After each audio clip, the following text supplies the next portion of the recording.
Olá, queridos. Eu saúdo com a paz de Cristo ao querido irmão, a querida irmã, que mais uma vez busca a Escola Bíblica de Capacitação da Primeira Igreja Batista de Juiz de Fora, os nossos estudos no Evangelho de João.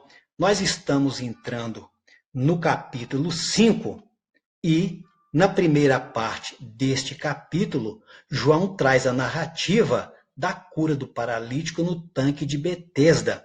É o terceiro milagre, segundo João, que ele vai usar para trazer à baila a abundante graça inerente a Deus, inerente à pessoa de Jesus Cristo. Ele realiza o milagre de um paralítico que há 38 anos esperava a cura, o que era motivo de festa para aquele povo, mas na verdade a reação foi diferente. Gerou uma tremenda celeuma, uma polêmica por causa daquela cura, porque ela foi realizada num sábado e porque aquele homem foi autorizado ou ordenado a carregar a sua cama no sábado. Então, nós vamos ver um aparente conflito da lei diante da graça. Vamos ver o que nós vamos aprender com isso. A manifestação da graça, ela fica patente quando Jesus vê, ele vai ao lugar onde estavam as pessoas necessitadas, as pessoas excluídas da sociedade. E ele vendo um homem deitado. Então Jesus, pela sua graça, ele vê as nossas necessidades. E ele realiza a cura daquele paralítico. Mas os judeus vão questionar aquele paralítico dizendo: hoje é sábado, não te é lícito levar a cama.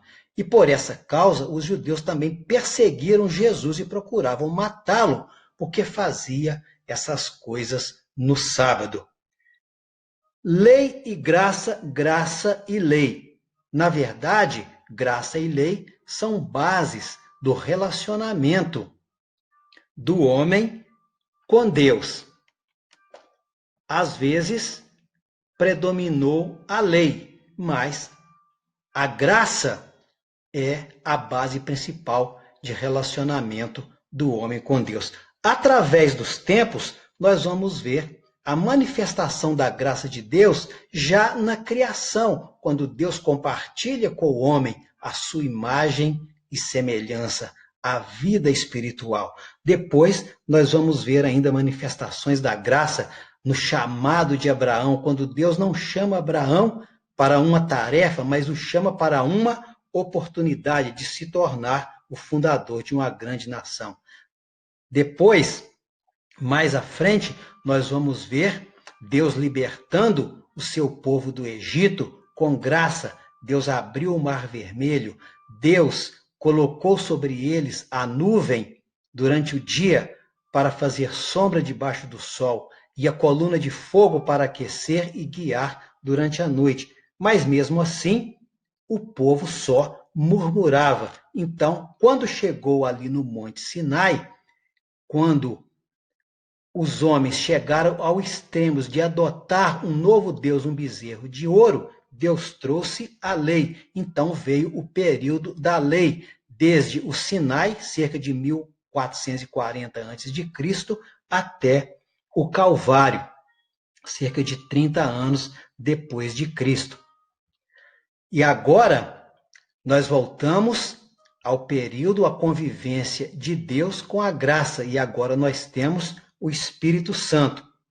Da parte do homem, mesmo Deus agindo com a sua abundante graça, lá no início houve rebelião. No período da lei, houve religiosidade, apenas na questão cerimonial, mas na alma do homem estava o pecado que o levou ao cativeiro. E hoje, o grande risco do período da graça é a banalização da graça de Deus, a apostasia, que é um fenômeno para a igreja, quando as pessoas se afastam da fé, tiram Deus do centro e se tornam personagens centrais da igreja. Vamos ver algumas considerações sobre a graça que este capítulo 5 de João vai nos ensinar. Primeiro, Deus não abandona o homem. Ali estava um homem excluído, mas Jesus o viu. Quando Adão pecou lá no Éden, a palavra de Deus diz que foi Deus que foi chamá-lo. Onde estás? O segundo aspecto da graça é que Deus dá o que precisamos e não o que esperamos ou queremos. Aquele homem não esperava a cura, ele esperava o movimento das águas. Talvez ele explorasse a própria situação de vitimismo para se dar bem, mas Jesus dá para ele a cura. Deus age no impossível. Aquele homem esperava que ele mesmo fosse providenciar a sua cura, dizendo que ele estava tentando entrar na água, mas jamais iria conseguir. Então, Jesus chega ali para agir no impossível para o homem. A graça é o favor imerecido, sem julgamento. Aquele homem não conhecia Jesus, não demonstrou nenhum interesse em ser curado, ele continuou dizendo que esperava pelos homens, mas Jesus não faz julgamento da situação dele. Jesus cura aquele homem, independente dos seus pensamentos. E a graça, ela faz a restauração completa do homem. A cura física daquele homem, a cura mental que o capacitou a pegar sua cama e sair daquele lugar, não foi o bastante para Jesus. Jesus foi encontrá-lo no templo para curá-lo espiritualmente, restaurá-lo espiritualmente. Vai e não peques mais, para que te não suceda uma coisa pior. Vamos ver algumas considerações sobre a lei. Nós temos a lei moral, que indica condutas de convivência entre o homem, entre os homens e entre Deus e o homem. E nós tínhamos nas Escrituras a lei cerimonial, que tratava dos ritos, da circuncisão, das festas, das regras para os sacerdotes, ou seja, enquanto a lei moral apontava para o pecado, a lei cerimonial apontava em como o homem poderia se purificar do pecado. A santificação do sábado ela foi estabelecida na lei, ali em Êxodo 20.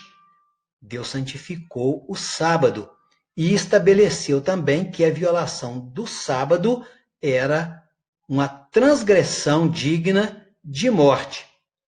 Mas como os judeus, naquele episódio do capítulo 5 de João, questionaram, ao invés de festejar aquela cura, eles questionaram usando a lei. Então nós vamos perguntar, a lei é boa ou ruim? Porque se a lei não é capaz de permitir-se festejar um ato de misericórdia, então a lei não pode ser boa.